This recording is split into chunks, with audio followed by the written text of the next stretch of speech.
Hello, hello, hello. Your girl Amber here. Super excited to be with you today. Welcome to today's Lunch and Learn. If you do not know me, I am Amber Mabry. I am an entrepreneur, mompreneur, graphic designer, visionary. Most of you are coming to this feed because you already know about me, but we know the internet. You never know where a link might land. So if you don't know me, I do a lot of different things, helping people bring their visions to life.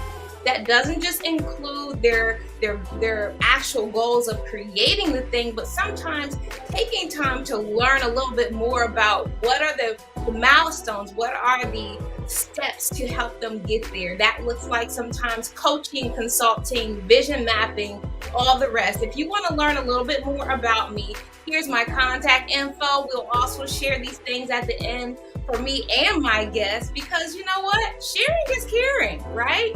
And so if you don't know something, you learn something and then you connect with those resources. So today, without further ado, you are here because you've seen online that I was going to have this lunch and learn talking about us overcoming our fears of public speaking.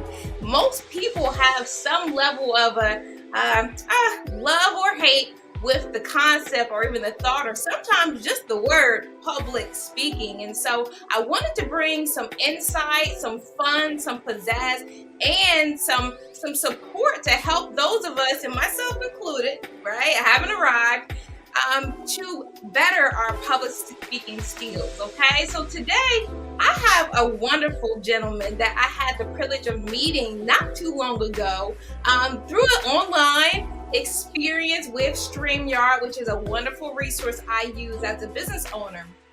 And his energy, his insight, as well as his ability to keep my attention, and also the exercises that he did really made me say, you know what? I'm going to reach out to Will. I'm going to reach out to Will, see what he has on his schedule, and I'm going to ask him to come talk to us. Come give us a little insight on how can we better our skill sets as professionals and individuals. And so without further ado, I'm going to bring up Will. Will, thank you so much for being here today. There he is. Hey, we're Amber. going to just dive right into this. How are you today? I'm doing well. Yeah, it's been really nice weather here. I'm in Toronto, Canada, for all your viewers who are maybe in the States, but it's finally nice weather after a crazy long winter, so I'm feeling good.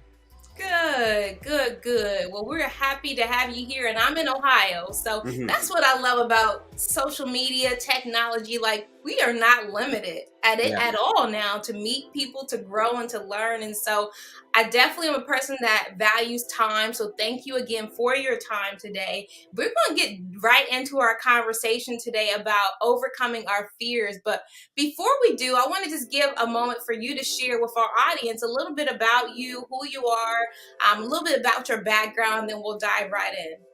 Great. Well, thanks for having me. It's so nice to be here, and I'm really just grateful to talk about my work and talk about how to help people with public speaking, because I come from an acting background. I started acting when I was 7 years old, did a bunch of film and TV, and thought that was what was gonna, be my life's path. And I went to theater school and had a really negative experience there. The way that they taught was quite over the top in terms of like strictness, and it got a bit even emotionally toxic for a while. We had kids dropping out because of mental health issues, so it just wasn't a great time. And after that, I was searching for something new. So I went to Spain and I taught English, and then I ended up in China, where I started my first company, which was a English education company. And then kind of I brought it all back together when I came back to Canada. So I was teaching English and acting, and sort of all together, it became this public speaking coaching agency. So now I run this company called OutLoud Speakers School, and we help entrepreneurs and corporate businessmen, executives, businessmen and women deliver better pitches and presentations and tell their story more powerfully. Awesome. I'm going to take us right into some questions. And so give us some insight on, why did you start the OutLoud Speakers School? Like, what was the reason for that? So I've struggled with anxiety and depression my whole life, and a lot of that shows up in social anxiety, right? Anybody who has anxiety or depression will understand how hard it can be just to go to a party, right, and talk to people, or just to like try to meet somebody new or to hang out with anybody. even your friends and family sometime, right? Like if you struggle with not feeling good about who you are, how you're coming across, and not knowing what to say in certain social situations, it can be crippling, and it can really also affect your livelihood. If you're an entrepreneur, as you know really well, talking to people and getting them to buy into your vision or to understand what it is that you do is so essential, especially when you're starting out. Just being able to, you talking about it is the way that it grows.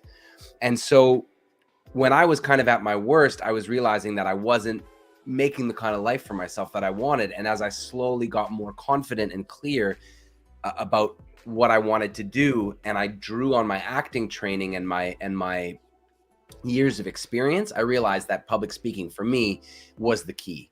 Public speaking, storytelling, and communication. So I just thought, if we can bring this to other people who may be really, really smart at their business, like their skills, like for you would be graphic design, like, you know, you're an amazing graphic designer and you could be a really, really good business mind. But if you don't have that last 10% of how to talk to people about it, how to convince them, how to get them on board, and how to make them really feel excited to the point where they would even share your story for you, then, you know, your amazing ideas might be lost. So that's why I really wanted to focus on this thing, was because there's so many brilliant entrepreneurs out there who just don't have that last 10% skill. And then, you know, it leaves them failing ultimately. So I think that's, you know, looking back on it, that's, I think, why I got into this.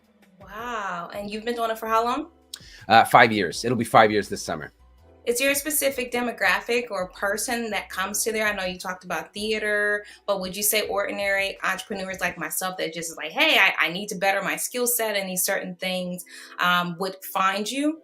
Yeah, I mean, often it's entrepreneurs who are raising funds at that moment, because then the need is really great, right? They got to go out there and talk to investors. They're pitching at pitch competitions. They're trying to Mm, raise money. But then I mhm. also do get the entrepreneurs who are like yourself, who have a sort of thriving business. Things are going well, but they just have a sense that they could be growing and they Yeah. could be helping more people, especially if they have some sort of coaching, consulting element to Mhm. their Mhm. business. And then, you know, particularly if they are the brand. If Yeah. you're a personal brand, Yeah. people are buying into you. So the Yeah. way that you talk online, the way that you express yourself is Exactly. part of the product. And Yeah. so, you know, that's so I'll get a lot of entrepreneurs like that as well. And then, you know, we have people who are sort of entrepreneurial minded, but within the corporate structure. So Mhm. they want Mhm. to advance. They want to be promoted. They want to handle more responsibility. They want to get their ideas in there. They want to innovate within whatever corporate structure they're in. And they know that they need to be able to speak about ideas and to tell stories to achieve all those goals. Nice. Yeah, that's kind of the target, like, you know, target customer we have. I love it. I love it. And you said something key that I feel like I'm always telling my customers. So, shameless plug for everyone out there who doesn't recognize you are your brand. If That's you right. can't speak about it, talk about it, walk it and talk it, like, why are we going to buy from you? Why are we going to connect? Why are we going to follow you? And so it's very important that you recognize you are your brand. And even to your point, Will, in regards to speaking, it's important to be able to articulate what you do, how you do it, and in these places where we have to even behind a screen, right? Yeah. Present ourselves. How do you do that professionally where you're not in person? How do you bring that presence and that energy that will make someone say, you know what, I need him, I Yeah. need her? So I love that. I'm going to segue from that to just ask you some personal questions really quick. How'd you know you were meant to be an entrepreneur? So I always feel a little like lame when I think about this question, because, you know, sometimes you listen to entrepreneurs in interviews and they're like, when I was 6 years old, I started my first business. And like, I never had that. I Right, never right, was right. like, I was never a little hustler. I never understood how to make money, or that a kid could make money other than acting. I did acting and I made money through that, but it was Okay. disconnected in my head. It was just, I love to do this thing, and then they put some money in my bank account, but I didn't ever sort of learn the value of like hustling, getting customers, serving the customers, all those kind of things. I had to learn that in my 30s or Okay. late 20s. Hmm. But I was an English teacher, and then I got approached by a friend of mine to start a school in China with him. He had taught English in China. I Oh, had taught in wow. Spain, and he was like, Okay. you know, there would be so much there's so much opportunity there. So Hmm. I didn't think of myself as an entrepreneur. I thought of myself as a teacher who was a co-founder, but I was there because I was a practitioner. But then I learned that entrepreneurship is about problem solving. Mhm. and I have a problem solving nature, I think. Yeah, yeah, And yeah. so And I you're was a like, good okay. storyteller too. Right, and storytelling as well. Yeah. And then I remember the first pitch I ever did as an entrepreneur. We were in this boardroom, and some of my co-founders were really struggling when they were doing their parts. And then when I got up there, I was just like, it was no problem for me because I had all this acting training.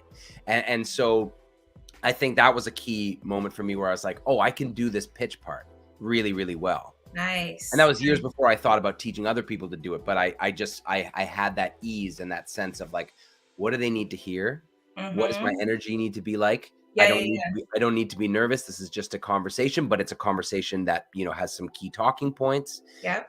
I always teach people now to have a sense of heightened conversation. Mm. Conversational part is you being you and authentic, natural, that energy that your best friends love about you, have it Mhm. being real to that, but then also being heightened enough that the key points are covered, that you have your passion on display, and that the audience is impacted and excited by the way you talk about it. Nice. Wow. So insightful. And so, even on this point of, our focus today of fear of public speaking, I want to hear your thoughts. Why do you think people fear public speaking? So my theory, which I've talked to a neuroscientist about, and he sort of said that makes a lot of sense. So I'm running with it for now. But it's that when we lived in tribes of like 150 people, you remember when I did this presentation with StreamYard for you, I always show this image of a tribe of cave people back in the day when we were living in tribes and communicating with basic language, sometimes even pre-language. You know, Mhm. when you stood up in front of the campfire back in the day, in front of your tribe, when you spoke, that was like a life or death situation. Because if you stood up and were like, I think there's some berries over here, and then somebody else is like, he's lying, then they'd, kick you out of the cave and like you'd literally die. Or you'd lose your status and then you wouldn't have protection or you wouldn't be able to choose a mate. Like that was literal life or death stakes back in the day when you Mhm. stood up to speak. So I believe that fear is still deep in our DNA. We Mm, all okay. come from that. We all come from that thing of like standing up in front of your tribe is this huge moment. And nowadays it's not that big a deal. You stand up, you have a boring presentation. They're not going to kill you. They're just going to be a little bored. Mhm. But our bodies still react as though it were such a big deal. So Yeah. that's my theory as to why public speaking is so universally feared, is because it feels like it matters so much when Why all why eyes are on is you. that, Will? Why is that? Why do we care? And I would even say with social media, Yeah. you know what I mean? I was talking to somebody recently. We care so much because everyone's eyes are on everything, and Yeah. but really, do you care? I mean, and this is what I could try to psych myself out when I'm doing some kind of speaking thing. Like, you know what? If I jack this up, like, are they going to remember it in 30 minutes? Never. Probably Yeah. not, Yeah. So why do I care that much? And it doesn't mean that you don't still have anxieties and sweaty palms and all the things that go with, oh my gosh, people are going to listen to my words. Yeah. But, is it because of social media? And would you say it's all of these things that make us feel like we have 1,000 or 1,000,000 eyes, staring at us that make us freeze up and paralyzed sometimes? Would you agree Yeah. that that's kind of the premise of what's happening? I think you touched on it exactly right, because my other theory that comes from evolution is that we're evolved to only be in tribes of like 150 people. So when we have this when we have the knowledge that there's potentially thousands or hundreds of thousands or millions of eyes on us, it's just so wrong. We're not evolved for that idea, right?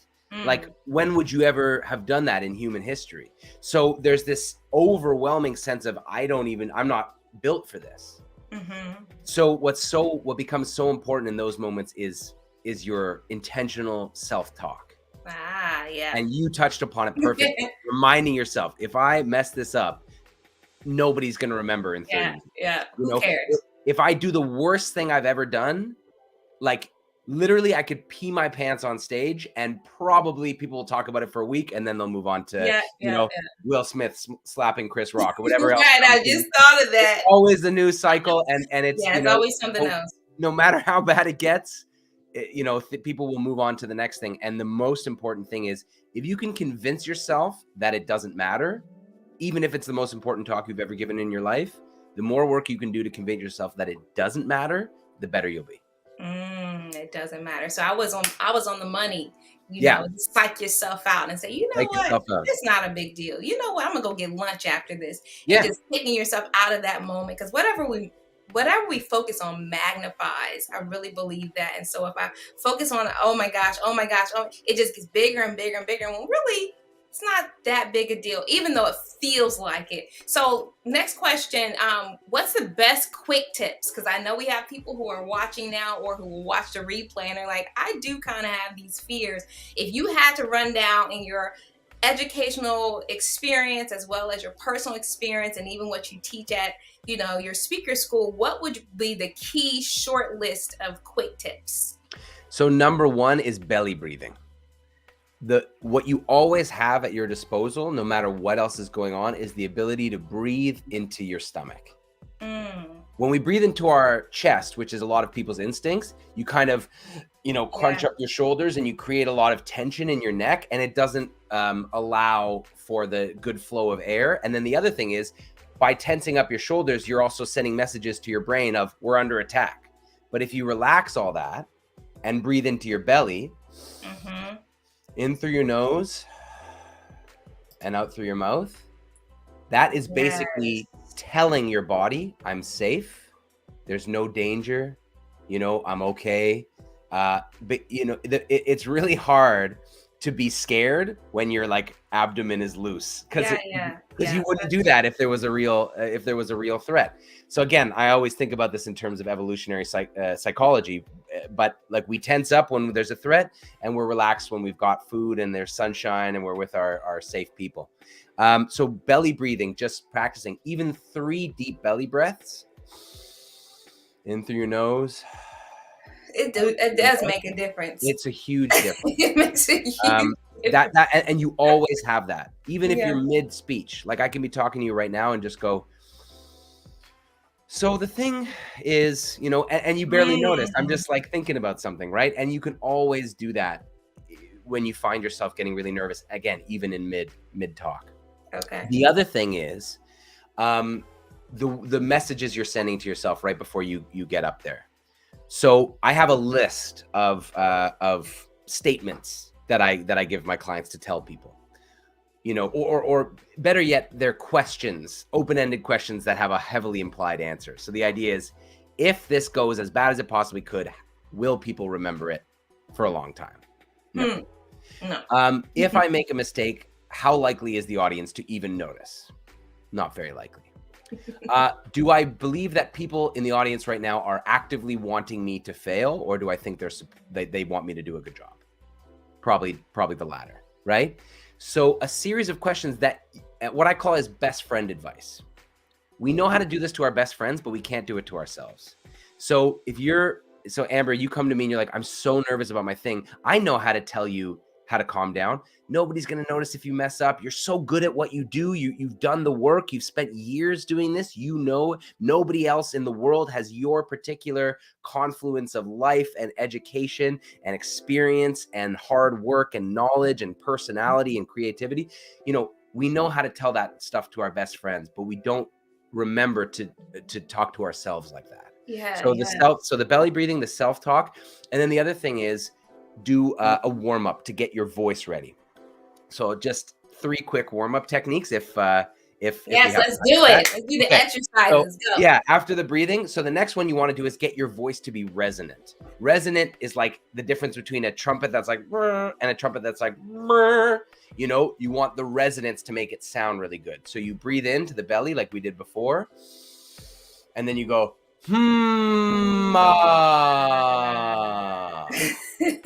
Now your kids or your spouse or whoever's in your house might think you're crazy, but this really releases a lot of tension, and it also makes your voice sound strong. And then when you hear and feel your own voice when you start talking, it'll give you confidence instead of the opposite. Because sometimes when you started talking, you're like, hi everyone, and your voice cracks and stuff.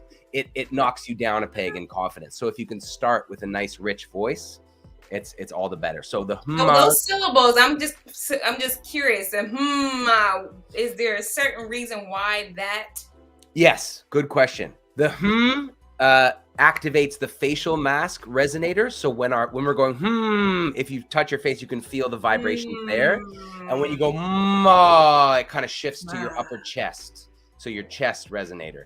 That is the full range of, well, not the full range, but that's like most of the full range of pitch, of musicality in our voice. So it wakes up our range. Because when you speak monotone, it's not interesting, right? Hello, my name is Will. So by waking up your range beforehand, you also give yourself, all the room of all the different high pitch and low pitch, the different notes of your voice. So that's why.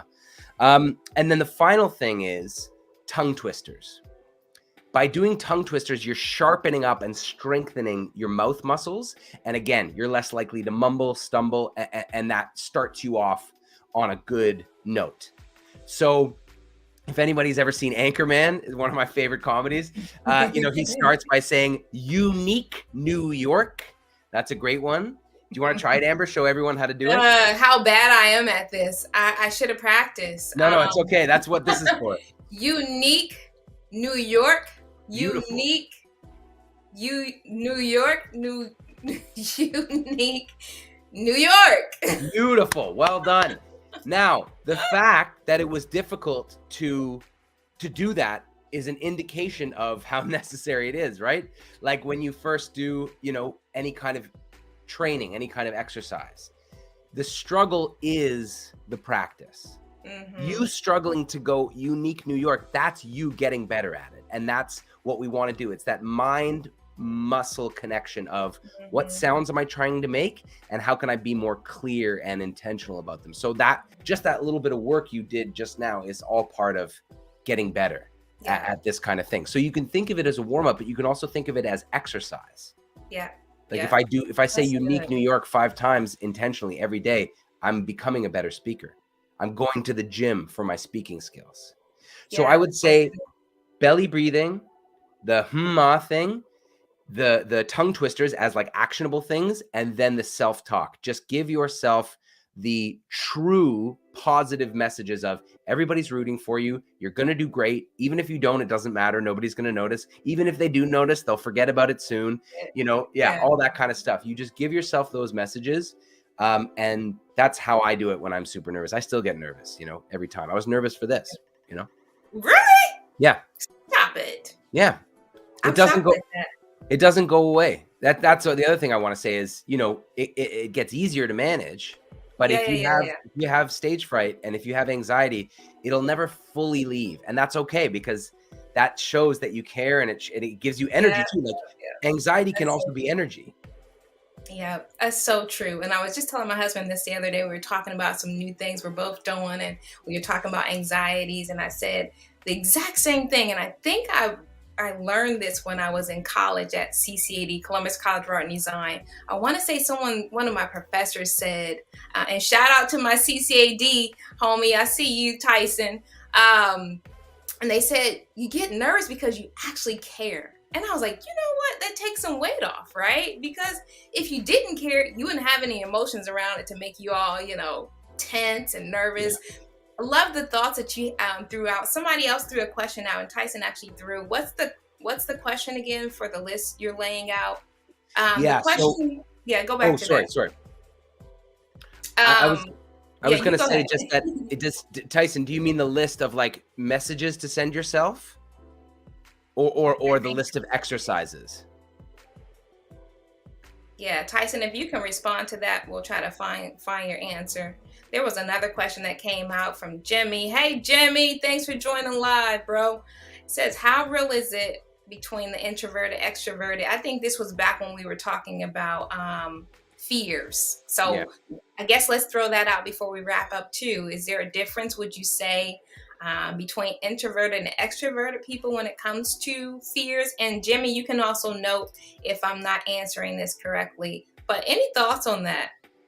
Totally. So my wife is an introvert and I'm an extrovert. So we see this all the time. I have this little laboratory where I can see the difference between the way we respond to public speaking situations and communication situations, social events, So I have a huge advantage being an introvert. I should just say that right off the bat. Introverts do suffer a disadvantage in public speaking because they do not get energy from big groups of people. Okay. I am charged up by talking to Yeah. and in front Me of other too. people. Yeah. That's an advantage when it comes to public speaking. And that's Yeah. real. It like, you know, so for my wife, it's just not only is she nervous about doing a good job, but she knows she's not even going to enjoy the process because it's just going to drain her energy. And also another thing to note, public speaking should drain your energy. Otherwise you're not working hard enough. If you're not tired after you've given a talk, then you simply haven't put in enough effort to make sure your audience is engaged and excited and understanding you. You know, and Jimmy's saying introverts are known to be more internal and sensitive to other people's energy and observance. Yeah, that's why they get tired, because that's so much work that they're doing all the time. As an extrovert, you know, me and Amber can just be like blah blah blah blah blah, having a great time and chatting. And for us, it's all great. We're just kind of doing our thing and having fun, not necessarily noticing that introverts are sitting there going like, I got to get the hell home because this is a nightmare. And so my wife will just like elbow me and be like, I'm done. Let's go. Like, you know, it's time to leave the party. You exerted too much energy. Let's go. Yeah. So, but introverts, you know, what I always say is you can mimic the behavior of extroverts in order to do better in public speaking. And extroverts can do the same with introverts. They can mimic their behavior to be better in one-on-one situations, I believe. So I learn from my wife in those situations, and she learns from me in the public speaking situation. So track the body language, track the facial expressions, track the vocal inflection, volume, pitch, pace, clarity of the extroverts, and just bring in a little flavor of that to help you, you know, to help you do better in those situations. I'd say if you identify as an introvert. That's so good. I'm thankful for Jimmy asking that question. That was really, really good. Yeah. So recapping your tips was belly breathing, tongue twisters, unique New York, red leather, yellow leather is a good one. Yep. So, but you can, you know, just Google them, or even just say a bit of whatever speech you're about to do and use it as a tongue twister. And then finally, spend some time saying either out loud. You can also write it down. This is a very good way of doing it as well. Either journal or say out loud, or just even in your head, positive messages about it's going to go well. Even if it doesn't matter. And people are rooting for you, and you're good at what you do. You know what you're talking about. You've prepared. You're the best. I love it. Affirmations. There's a scripture I love. As a man thinks in his heart, so is he. So that's what came to my mind. If you think you're going to do well, you're going to do well. And even if you don't, you're going to do well. Yes. Exactly. Yes. And on top of that, a few other things I was looking up before this chat that might help somebody is practice. You know, practice. Don't run into it. I know for me, when public speaking or doing some kind of, I try to really think about what are the key things we want to say, because sometimes we can get off on all these tangents. Like, really know what you're going to say, know your audience, practice. And this is something I don't know if you deal with this, Will, but I have to tell myself slow down, because I naturally talk fast. So just bringing it in, learning to take breaths, learning to pause for the calls. And you would probably also agree with this, that silence is not bad. You know, sometimes that pause, we all need it. The whole room needed a pause right there. And so learning these things, learning these skills, connecting with resources, even like what Will provides, would be great, so that you can get to the point and that your audience can remember what you were trying to say in the first place. I guess we'll end with this, and I know we're at the hour, almost exactly at the hour. How can people learn more about you, connect with you? Give us all of that, and I'll drop up your contact info. Go for that. Yeah, so just my name, at Will GreenBlatt on Instagram. I post a lot of daily speaking videos, tips, little reminders. I try to post every single day. I usually do. Sometimes I don't, but I try to do every single day something of value, something that can help you be a better speaker or storyteller. So at Will GreenBlatt, and same on LinkedIn, I post there as well. OutLoudNow.com is our website where you'll see all the kind of services that we offer for both individuals and companies. And Will at OutLoudNow.com is my email. So if you want to reach me directly, that's the way to do it. Awesome. This was great. Can't believe we got all that in 30 minutes. Yeah. Can you? And it also feels like we just started talking like 2 minutes ago. I know. It feels like we just began, but that's how it is when, you know, you have commonalities, good energy, and Yeah. people know what they're talking about. So I'll even end on this when it comes to speaking in person or behind a screen. One of the last things I always suggest is know what you're saying, and you have to believe it first. Yeah. Like we really do give out the energy, the experience according to what we live. So if you're anxious or tired or cranky or whatever, don't speak. Like find another way or change your mood with these different things that Will is saying here, because it makes a big difference. I have not arrived, but I have been using some of those tips, Will, from when we first met, and I actually introduced my husband to some of those tips. Oh, I'm so glad to hear that. That's awesome. And so they do work, that slowing down, the breathing properly, all of that. So kudos to you. Thank you again so much for your time. Thank you You for guys having see me. his information here. If you want or need some more insight, check him out. And for anyone who just wanted to see my information again, I'll drop it there. But this has been phenomenal.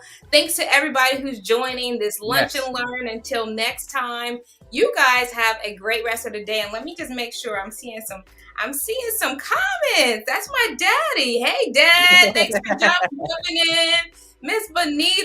Oh, Thank awesome. you so much, Bonita. Thank you. Awesome. Thank you for joining, guys. I'll make sure we can see all of this. Great Thank you, live. Shelby. Thank you, guys. Thank you, guys. This was phenomenal. And so we may come back again if will give us some more Anytime. time, maybe every other month or something. We can just keep dropping this knowledge, because knowledge is power, right? What I'm learning even more than that is applied knowledge is power. Yeah, so that's right. Until next time, everybody have a blessed rest of your day. And thanks again, Will, for your time. Thanks for having me, Amber. See you, everybody.